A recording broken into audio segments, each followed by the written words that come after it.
Hi guys, hope you all had a good weekend. We're into week 4. This is our first lesson of the week and we're going to try and polish off applied arithmetic to the second one. So we're still in not the ordinary level stuff, we're moved on to the higher level stuff, and this is where we started last week. So we went through just the upgrade to higher level. So you add things like the 2 tax bands, PRSI, universal social charge, and that kind of thing. So we went through all that last week, and I asked you for the rest of the class to finish questions 1 to 3. So these are the questions 1 to 3 here, and I've pasted the solutions in beside just to make this a bit quicker, and then I'll do one more. I'll do question 8 for you as I suppose one of the more difficult ones in this section. But just a quick run through, and what you can do is have your homework open, and as you're going through question 1, 2 and 3, correct the answers and see where you went right and where you went wrong in question 1, 2 and 3. Just let me talk you through them quickly, right? So Natalie changed jobs. She's earning 56,000 per year. She has a standard rate cut-off point of 32,800, which means after that she goes up to the higher rate of tax. She stays a standard tax at 20%, higher rate of 40%, so everything between 32,800 here and this amount here she's going to pay at 40%. No other deductions, no tax credits yet, so no tax credits, nothing to take away.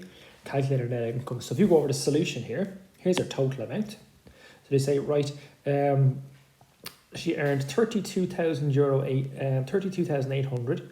We get 20% of that, which means this is how much she pays at the standard rate. And the difference between 56,000 and 32,800 is 23,200. And she pays that amount at 40%. So she pays €9,280. Now usually we take taking tax credits away, but we don't have to do that, which means the total amount of tax she pays without the tax credits is 15,840. So we then say, right, well, if this is her gross, this is her tax taken away, this is her take-home pay here. So she's losing me 16 grand on tax because she's not getting any tax credits and she's on a good salary. Question 2 then was, so some professor earns 94,500. Not bad if you can get it. Standard rate cut-off point of 33,000. Okay, so 33,000 is her standard rate cut-off point. Her standard rate is 21%, higher rate's 42%. No other deductions, but does have €3,450 tax credits. Right, let's have a look at the solution. Right, so here's our gross here, the total amount. €33,000 at 21%, and the rest, so the difference between 33,000 and 94,500, the difference between these two figures is 61,500, and all that 61,500 is taxed at 42%, which means she pays this amount on the 42% and this amount on the 21%, which means her total amount of tax that she pays out of the 94,500 is €32,760. But we can't forget that unlike the last person in question 1, this person has €3,450 tax credits. So they're taken away from the amount of tax that she would pay. So here's the amount of tax that she actually pays out of the 94,500. So here's gross minus the amount of tax she has to pay, and that's how much is actually she has to take home. So 65,190. Question 3 is pretty much the same idea.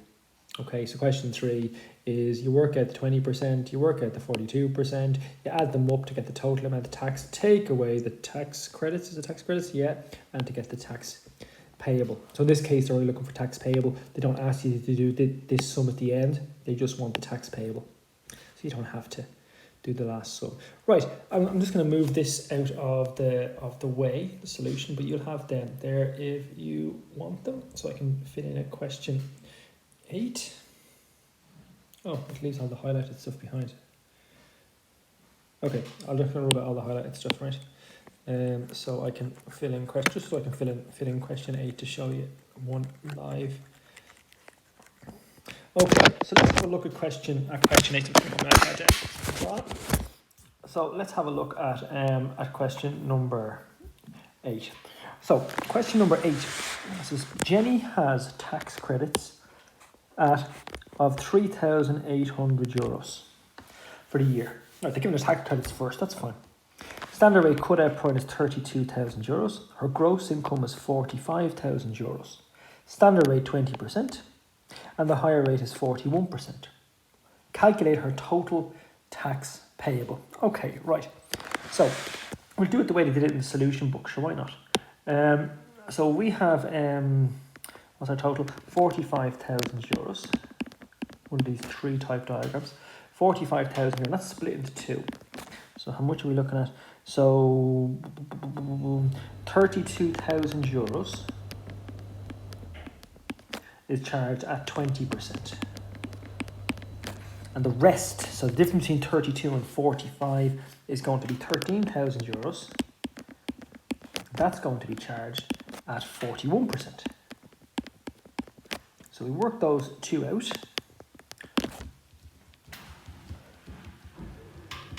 That's 6,400 euros at the 20%. So I multiply 32,000 by 20%, it works out at 6,400. And when I multiply 13,000 by 41%, that works out at 5,330 euros. Okay, so there's my amount of tax. I'm going to add those two up, and that gives me a total amount of tax due of 11,730 euros. But this person, I gave it up the top here, we have 3,800 euro tax credit, so we do 3,800 euros, take that away, and that gives us 7,930 euros is the amount of tax that she will always pay. And they don't ask us for what's our take-home pay, they ask us how much tax is payable, so we can stop at that stage. The B part of that, so this is going to be 8A, and this then is 8B. Chad pays tax at the same rate as Jenny. So Chad's tax is going to be 20 and 41 as well. Chad's tax credits are 3,900 euros, and he has the same standard cut-off point as Jenny. His total tax payable amounts to 13,680 euros. How do we find out Chad's gross income? Okay. Well, if he's paying 13,680 euros, and we work backwards, you say, well, okay, well, that's how much tax he's actually, how much he's paying. Well, how much should he have paid had he not had tax credits? We'll add on his tax credits. It's going to be 3,900 euro. That's going to add those two up. It's going to give me 17,580 euros. So I kind of go in reverse. Or adding back on his tax credits. If I add back on it, so this figure is going to be his gross tax. Working in reverse. Right, so we know how much his gross tax was. Well, we say, well, okay, well, let's figure out then how much that was. If his rates are the same, he would have paid, where's the numbers? He would have paid the same. So he would have paid 32,000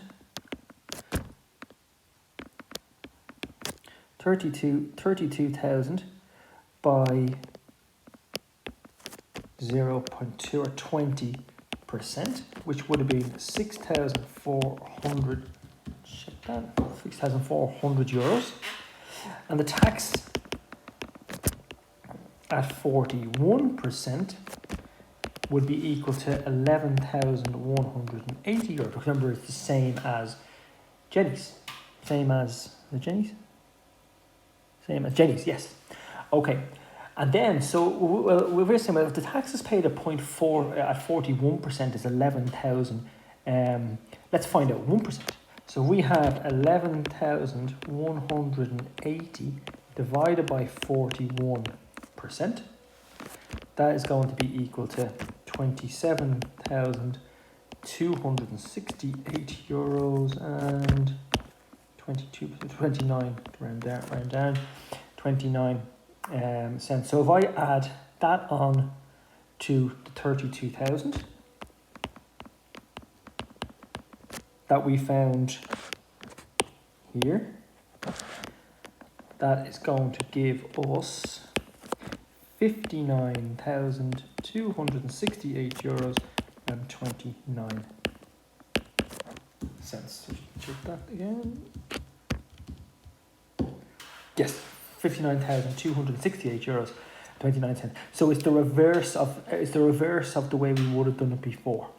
So we say we start off by knowing what his standard rate, but the trick is that all his rates are the same as Jenny's. So we go along and we say, right, go back over it again, that here is the amount of tax you could pay, add on the tax credits. So the amount of tax he did pay, add on your tax credits, see what he would have paid in tax.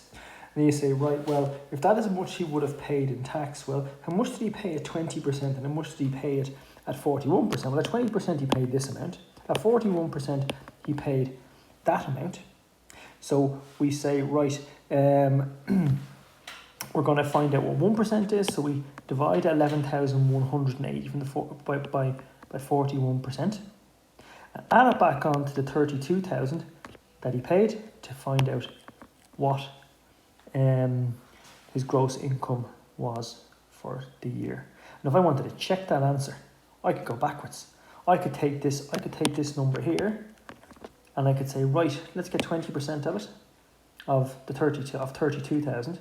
Get the rest, get 41% of it. I could take off his tax credits and just give me his gross tax. So I could go backwards and check my answer that way. We can do that again if anyone is stuck. So what I want you to do from this set of questions is as follows. So I've highlighted them there in yellow. That's going to be the first thing to do. Question 6, question 9, and question number 10. Okay, 6, 9, and 10. Okay, this one we kind of did already, but it's just it goes into slightly more detail. Percentage profit and loss, or profit and loss even. So if a product is sold for more, it's a profit. For more than you buy it from, it's a profit. If it's sold for less, just 2 though this time. So if you want to find the percentage markup, so that's basically the profit over the cost price. So the profit, how much you made on it versus how much you paid for it, by 100 because you're going for a percentage. If you're looking for a percentage profit margin, you hear about supermarkets and their profit margins. You're looking for then the profit over the selling price. So if you're looking for if you're interested in the markup, it's profit over cost price. If you're interested in the profit margin, it's going to be profit over selling price. Okay, and here's the definitions for those there. Okay, so let's go on and have a look at a quick example of this. Nick buys a bread maker for €75 from an online retailer. So he buys a bread maker. So the cost price now, I think cost price and selling price, and what formula we're going to be using. The cost price is €75. He sells it on for 100 quid. They want us to find cost price and selling price, how much profit did he make? And then these two are the kickers, are the kind of ones that we have to do a bit of calculating for. And then this is just a question on why. So really quickly, cost price obviously 75. He sold it on for €100. How much did he make? 25. There's the first 3 parts done, the easy parts. Here's our 2 formula parts, the bits that we have to focus on. Percentage markup. So the percentage markup is going to be his profit over his cost price by 100. So he made €25. He paid 75 initially by 100, which gives him his percentage markup. The difference is the margin is profit over how much he sold it for. So in this case, you're 25, not over 75 this time, but over 100, which gives you 25%. So your markup is going to be bigger than your percentage margin. Markup bigger than percentage margin. Question B says over here, why is percentage markup always bigger than percentage margin? If you have a look at the 2 fractions that we just wrote, this one's 25 over 75, and this one's 25 over 100. So the percentage markup is always bigger than the percentage margin, because when you have a look, well, the numerators are the same. So 25 here, because the profit is always going to be the same. As opposed to this one, these are not. The denominators are going to be different. So we look at the answer they give there. Both numerators are the same. So the fraction with the smaller denominator will be the bigger quantity. Cost price is generally, nearly always, going to be less than the selling price. So the markup is greater than the margin. So it's all about numerators and denominators. So unless someone is buying something and selling it for less than they bought it from, which is kind of bad business, your percentage markup is going to be bigger than your percentage margin. Okay. So, and here's another couple of questions I would like you to have a go at, right? So I'm just going to highlight a couple of the ones that I picked from here. So what I want you to do, I want you to have a go at question 2, question 4, and question 6. So for the next day then, we've 2 exercises to have a look at. So I'm just going to write the homework in here for you. It's going to be due Wednesday. Remember, we'll have our live class again on Friday.